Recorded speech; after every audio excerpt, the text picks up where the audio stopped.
Super টাইফুনের পর ফিলিপিন্সে ঘূর্ণিঝড় বোয়ালয়ের আঘাত, মৃত্যু 4। বিস্তারিত দেখুন অগ্রযাত্রার ডেস্ক রিপোর্টে।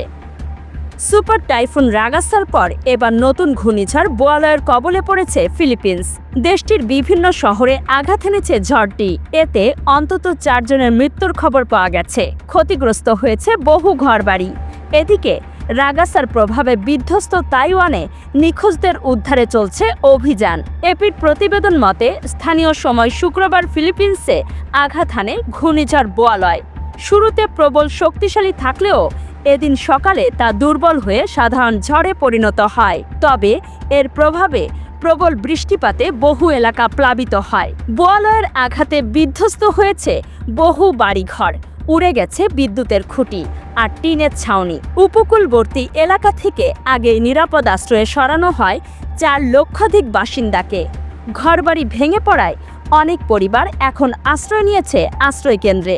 এর আগে সোমবার স্থানীয় সময় বিকেল 3টার দিকে প্রশান্ত মহাসাগরে সৃষ্ট প্রবল ঘূর্ণিঝড় সুপার টাইফুন রাগাসা ঘন্টায় 230 কিলোমিটার গতিতে ফিলিপিন্সের উত্তরে কাগায়ান প্রদেশের পানুইটান দ্বীপে আঘাত হানে। চলতি বছরের সবচেয়ে শক্তিশালী টাইফুন এটি।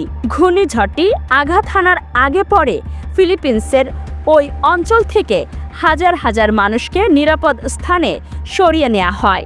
এরপরও ব্যাপক ক্ষয়ক্ষতির পাশাপাশি অন্তত 3 জনের প্রাণহানি ঘটে। এছাড়া রাজধানী ম্যানিলা সহ দেশটির বিস্তীর্ণ অংশে স্কুল এবং সরকারি অফিস বন্ধ রাখা হয়।